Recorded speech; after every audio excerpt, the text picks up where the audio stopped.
Welcome to the Developing Leaders Impacting Kids podcast, a podcast all about sharing ideas, tips, and strategies to help you develop as a kid min leader. Thanks for listening to today's episode. To download today's show notes or to learn more about our certification program, training intensives, and Institutes of Children's Ministry, visit our website, cogop.org/children. Well, hello, everybody, and welcome to this episode of the Developing Leaders Impacting Kids podcast. I'm Sean McKinley, International Director of Children's Ministries for the Church of God of Prophecy, and I'm here with my co-host, Joy. Hey, Joy. Hey, everyone. So this is a unique podcast because we've never actually done this in the studio to record a video, but we have somebody special today that we want to introduce everybody to. And so we thought, let's capture this moment on camera. New beginnings. That's right. For posterity's sake, and everybody gets to see who we're actually talking to this time. So no pressure over there, Jonathan. None at all. It's going to be a great conversation today about a brand new initiative that we've been talking a little bit about at International Children's Ministries. But we do want to welcome our guest. This is Pastor Jonathan Olavarria. Hey, Jonathan. Hi. Hey, everybody. Hi, everyone. So, Joy, today we have some questions really just to kind of unpack what's happening in children's ministries, this new initiative, what our goals are, and maybe a little bit about our strategies. So we're going to let you take the ball and run with it today. So if you haven't already heard, in the fall, we put out some brand new news that was happening with us in International Children's Ministries. And that news is that, of course, Jonathan is joining or has joined our team. But we may have some listeners who maybe they missed the updates or haven't seen it on social media. So, Sean, will you tell everyone what was that news and what are we celebrating here today with Jonathan? Yeah, sure. Well, it was big news for us. It was really exciting. About 5 years ago, all of this began when I first came into children's ministries and was praying about the direction that we needed to go. We had a huge catalog of resources and training that had been offered in over really 25 years of children's ministries. But one of the areas that I had a passion for and really wanted to see us develop was in the areas of how do we equip parents, grandparents, and other influencers through the church to really create and develop a lasting faith in the next generation and prepare them for leadership. And so immediately at the time, some of our listeners will know Melissa Minter. She was our project manager here in Children's Ministries. And so I tasked Melissa, do you mind to just take this passion and develop a training? And so she developed the first training, which was called Influencing the Influencers. Just after the first time we presented that material, something happened that shut down the whole world. Yeah. I don't even want to talk about it. It might bring back some of those PTSD moments for all of us, but we had a global pandemic, and that training was put on a shelf. There were a couple of times that we offered it virtually, but for the most part, it really it didn't have the impact that we had hoped for. So actually, I was looking back through my files a year ago, almost to the day. I became aware of a grant opportunity through the Lilly Endowment that they were investing in 60 organizations with that same vision and heart to impact and to equip parents, grandparents, and caregivers to share their faith with the next generation. So we took a big leap of faith. We won't go into all the details because it really, if I could share the whole testimony, you would know God's hand was on us and really helped us. You know, something over 400 organizations and ministries applied for this grant, up to $1.2 million. And we found out in the summer that we were actually awarded that grant. And part of the grant was the Influencing the Influencers training. It was really central to the whole proposal. Right. How do we take this idea, this material, how do we expand it and, really release it into our organization globally? So we received the funds in the summer of last year, and we began our journey. We began praying, God, who do you want to lead this initiative to really help us to launch all of this? And we had some wonderful people who applied and were interviewed, a lot of quality candidates, but we really felt the Lord led us to Jonathan, and he had applied, and we're so glad to have him on the team. So that's how we got where we are today. Yeah. So Jonathan, we're so excited about you joining us. So we want to ask you, what are you most excited about? I am extremely excited. I think I shared some of this excitement at ICM. But one of the greatest parts is just to be able to work with our global family and helping them in supporting their families to see Christ fully fleshed out in their lives and in their children. As an educator, I'm very passionate about just seeing that holistic approach when it comes to discipling. Although working in a public school system, we don't call it discipling, but ultimately that's what we're doing, right? We're shaping and forming the perspective, the worldview of our children. And so I get to do this along an amazing, incredible team that I've heard so many wonderful things about. So I am just excited to join all of you in this work in raising up the next generation. So today I learned that Jonathan loves sweet tea, which I was not expecting that. So tell us a little bit about yourself. What do you like to do other than go to church, obviously? Well, share a little bit about yourself. I don't know if there's anything else I do besides go to church. No, I'm just kidding. I'm a pastor. I'm a father. I'm a husband. There's no particular priority in that order. But when I do have some downtime, I really like to travel and explore new places, new things, new food. I am a foodie person. You probably can realize that. And I am a history major. So I love seeing just the past come back to life, kind of. Of course, when you have three boys, their hobbies and interests become your hobbies and interests. So AJ, who's my oldest, he's 8 years old. He loves soccer. I have never played a sport really, but I am learning how to play soccer with AJ. And if it's not soccer, it's Roblox. And we'll talk about that another day. Benjamin, he's 4. And he loves to watch the Super Mario Brothers movie and everything pertaining to Super Mario's. And if it's not that, he really enjoys just singing and dancing. That I could definitely do. So we like to do that. And then Caleb, he's 2, turning 3 over the summer. He loves dinosaurs, so I'm all into dinosaurs now. I'm all into dancing. You could put any praise dance on the TV, and we're just gonna dance away. So those are my interests. That's pretty much what occupies my time. I love my family. I really do. Very good answers too. So Sean, the concept of discipleship and faith formation is not new to us in children's ministry. So I kind of wanted to ask, where have we seen that in the past and previous years, and what we've been trying to accomplish and do as we're moving forward now? So what's our history there? Sure. Well, I actually just came out of a meeting with our presiding bishop and other ministry directors, and we were discussing where do we see God speaking to the church. And the reoccurring theme of what we were feeling was God is really speaking to us in this area of discipleship.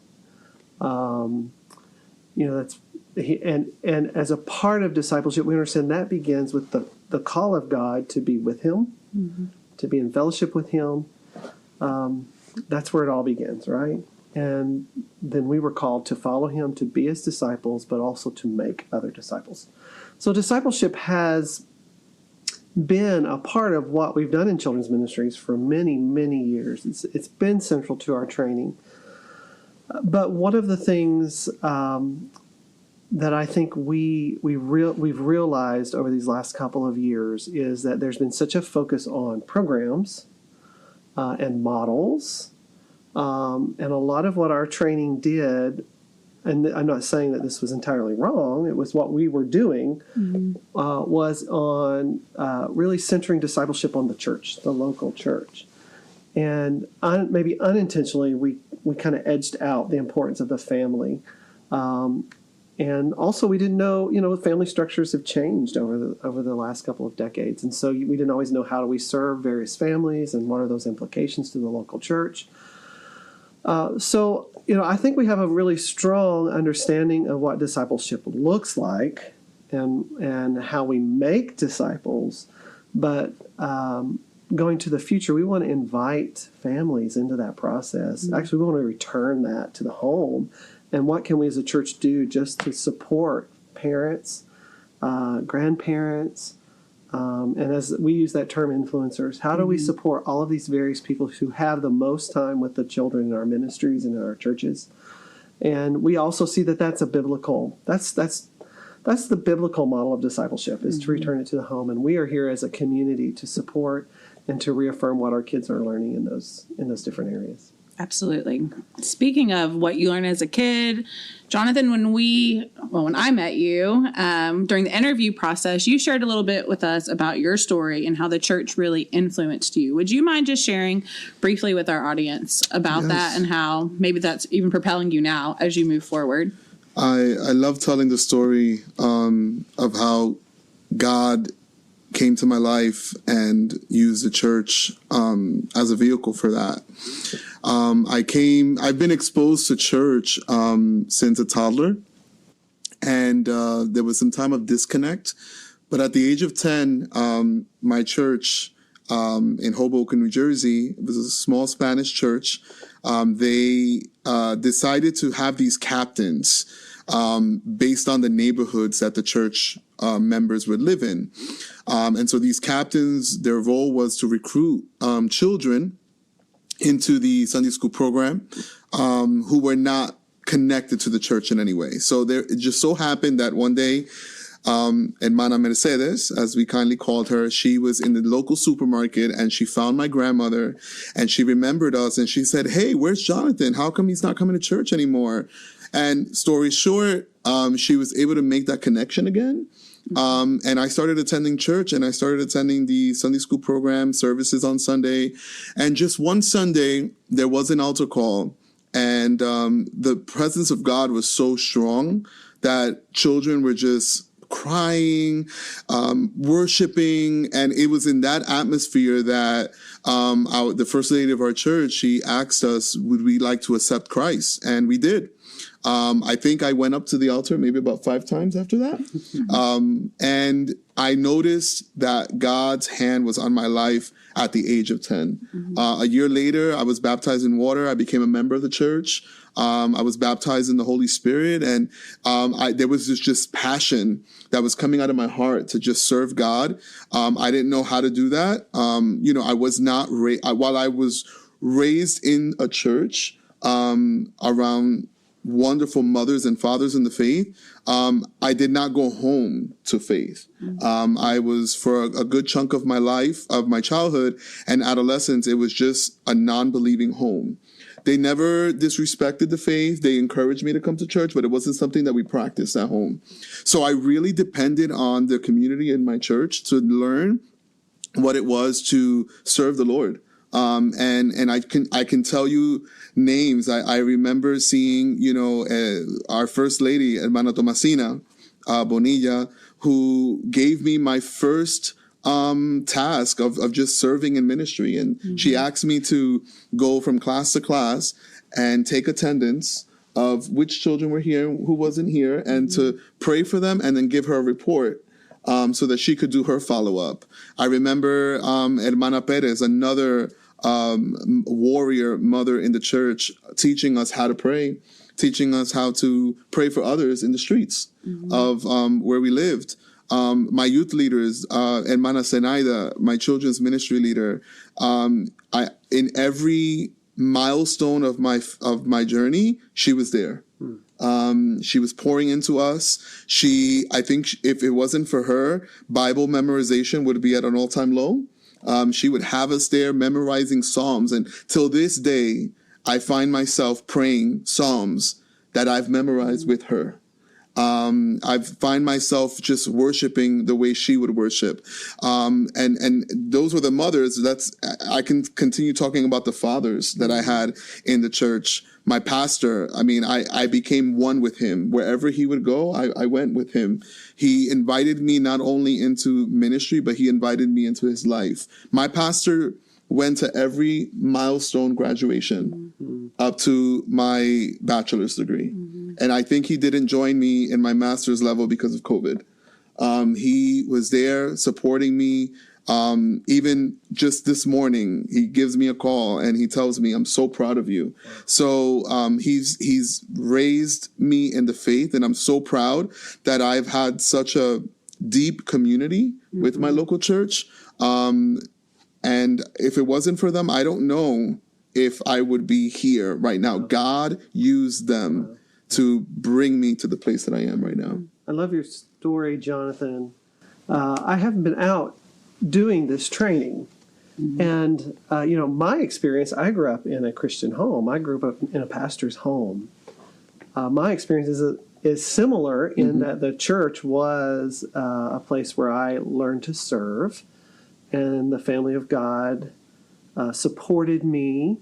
But I had it in the home, whereas your experience is somewhat different. And so I'm really excited about the perspective that Jonathan brings to us because of that, as well as other things. When we began praying, we thought the Lord might bring us a children's minister, because that's who's around all of us. And when Jonathan reached out and applied for the position and expressed his interests, we thought, boy, God, you're doing something interesting. We have a pastor, a church planter, a youth minister, and then your whole experience there. But I really love that you've shared your story, because what I hear so much when I go and I do this training is sometimes in the church we underestimate the influence we can have on someone who's not getting faith in the home. They all say, yeah, Sean, it sounds good that you want the home to be the center of discipleship, but a lot of our kids don't have that. And I think one of the challenges that we have, but the great opportunities, is where you don't have it. We don't want to replace it where it exists and where it's possible, and where it seems impossible. We want to try to support parents and families and bring them along in the faith. But where it doesn't exist, the church can fill a void, as they did for you. And what a powerful testimony this is. I love it. Absolutely. And Sean was just mentioning your roles. You're a dad, you're a lead pastor. So I wanted to ask, as you're moving forward, also still as a dad and a lead pastor, and now doing this role, what are you hopeful to see through this initiative, through those lenses? I'm very hopeful to see local churches, pastors, leaders get the resources, the ideas, the passion to, if needed, restructure, reformat ministry at the local church level that centers around families that are discipling children and youth through the gospel. As Brother Sean shared earlier, just getting away from programs. And I think that for some reason, I think we lean to programs. They could be somewhat easier to do ministry with, right? Come, we build, you come, right? What we're actually doing is taking a leap of faith and releasing this work to the very institution that God designed first, which is the family unit. So I'm excited to see that. I'm hopeful to see families receiving the supports that they need, despite what type of family you're coming from, whether it's the traditional mom, dad, children, whether it's a single family home, whether it's grandparents raising children. My grandmother raised me, it wasn't mom and dad. And to see, the church come alongside me to guide me in how I can express my faith, although it's not being nurtured at home. We got to a place where I became the vessel that God used to bring the gospel to my family. Wow. So I'm a pastor now, but the members of my church include my grandmother, my mom, my aunt, who came to know Jesus through what God is doing in our lives. So I'm excited and I'm hopeful to see these examples. And I know they already exist. Right. But it's going to be awesome to be able to centralize our focus and kind of network together to support each other and to really see authentic discipleship communities that are founded upon families. Love that. Now, we're very excited about everything that's happening, but with anything, we can anticipate maybe some challenges and things that we may face. I actually want to ask both of you, what might be a challenge that maybe you're a little anxious or nervous about, or just you foresee going up against? So whoever wants to jump in first on that one. Well, I think I think that the number one challenge, and I think this can apply to any initiative at the global level, is we are a global church addressing needs that could be different depending on where you're from, and so we want to remain relevant. We want to remain effective. And so we will depend on the Holy Spirit to help us meet the diverse needs within our global community. So A couple of immediate reactions that I would have, and Jonathan's absolutely right. That is the challenge in everything that we do, contextualizing it so that it is appropriate and relevant to the people we're serving. One of the things we've done for the last couple of years in children's ministries is an annual survey of parents. And what that has revealed to us is that and it's specific to the Church of God of Prophecy, our parents want their children to experience relational discipleship. They see the value and they know that it's important, but they don't feel equipped to do it in the home, and so I see there's a lot of work for us to do, and I think we're up for it. But it's how do you press this idea again globally, contextually, culturally appropriate? How do you do that? And also, how do we, I think, help our churches to embrace all family types, because there is such diversity now in the lives of our children and the experiences that they're coming from. Jonathan just mentioned a few of them there. There are so many different makeups within the home, and one of the exciting experiences that Jonathan brings is his perspective in the school system as an educator and a principal. And his role was actually serving families and parents. So he's seen all these various models. Some of that looks different for our churches, and so they're going to have to learn how do I affirm, how do I support, how do I come alongside all of these different family types. So, and then we also at children's ministries we are used to. Sometimes people don't always see the value of what we're trying to say. They've got. Some of our smaller churches, they don't, how do I do family ministry when I've just got one or two kids? Right. What does that look like? Or I have no kids. We hear that a lot. But, I love the thought, hey, you may not have any kids, but you have grandparents in this congregation. You have aunts and uncles and teachers and coaches, and somewhere there are children associated with the churches. So pastors seeing that value and pivoting, making that shift, that change to making a priority of family, home discipleship, relational discipleship out in the community. Yeah. So one of the things that we aim to do are to create resources and to put them in your hands, and that's what you are excited about and that you are most looking forward to. So Sean, what are some of the resources that we anticipate producing through this initiative? Jonathan, this is actually his orientation day. It's day number 1. So we've thrown him in the deep end of the pool here. So we actually haven't had an opportunity to really talk this through. But some things that I think we envision in the future in the area of resources is we'd love to develop those tools, perhaps training manuals, booklets, downloadable resources on how to begin and support, maintain a family ministry. We in the Influencing the Influencers training, it's the most resources we have with any training. Churches can download, customize things like how training parents. How do you do a family devotion? There are a lot of things like how do you leverage those milestones, like baby dedication or a child starting school. And so I'd like to see us add more of those type of resources that help the church. We've talked, Joy and I, we've talked about some books that we'd love to produce specifically about for parents. about how to train their children, how to lead them to Christ and disciple them. We do have plans for a separate podcast from our Developing Leaders Impacting Kids that's specifically for this initiative.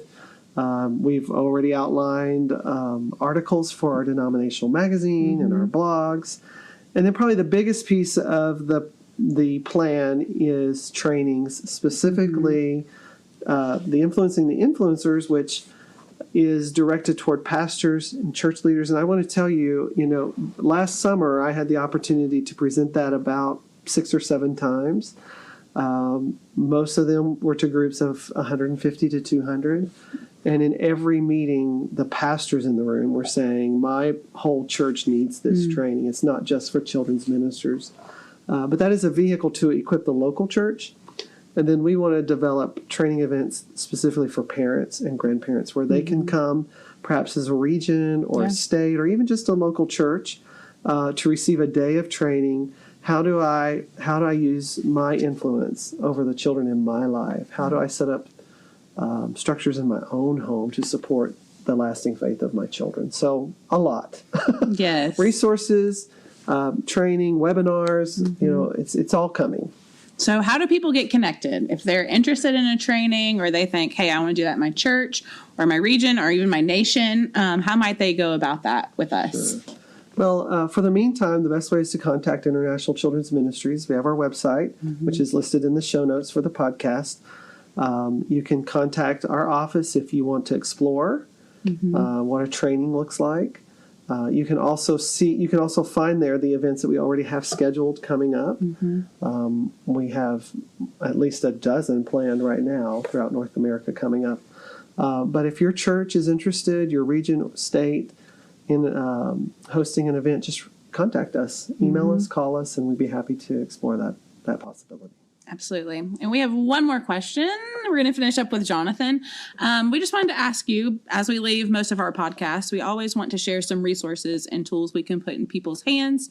So as a lead pastor, dad, someone entering this new role, what might be some resources or things that you've come across that you would just love to pass along with some of our community?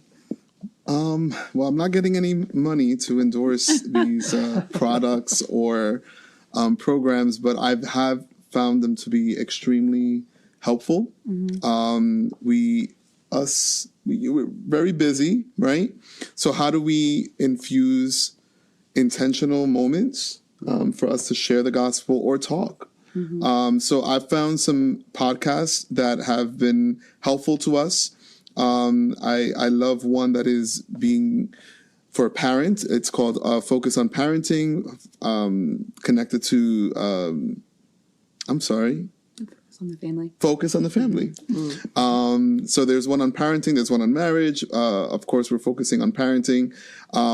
There is a podcast called Tiny Theologians, and also You're talking Joy's language.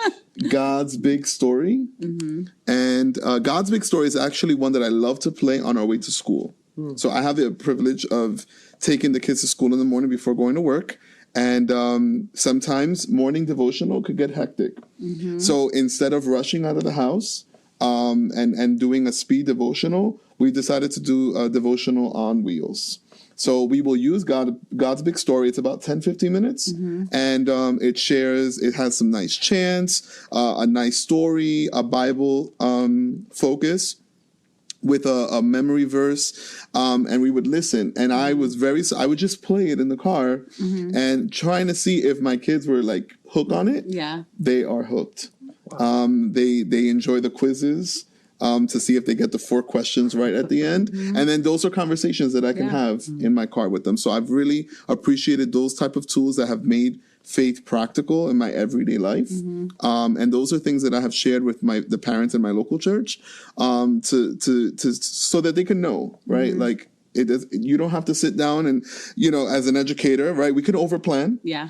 So here I am, like trying to make lesson plans. Like today we're going to focus on this, and it all goes out the window, right? But these are tools that we can use to just make it very practical on the daily life. Yeah. I love that. That's living that Deuteronomy 6 life of just teaching your kids as you walk along the road there. Yes. And those are great resources, Jonathan. So As we wrap up, I just want to thank Jonathan for this time. Thank you, Joy, for hosting so well. We have a lot of people who've come along to support us in this initiative. Just, beyond Jonathan, we have a Child Discipleship and Faith Formation Council made up of people across the United States and in some of various countries of the world who are really helping us guide this initiative. And so we're thankful for the help of everyone coming on board. And we just really sense that God is at work, and he's going to open some great doors for us these coming years as we, again, try to posture ourselves with a biblical approach to discipleship and make the greatest influence we possibly can on the lives of our kids.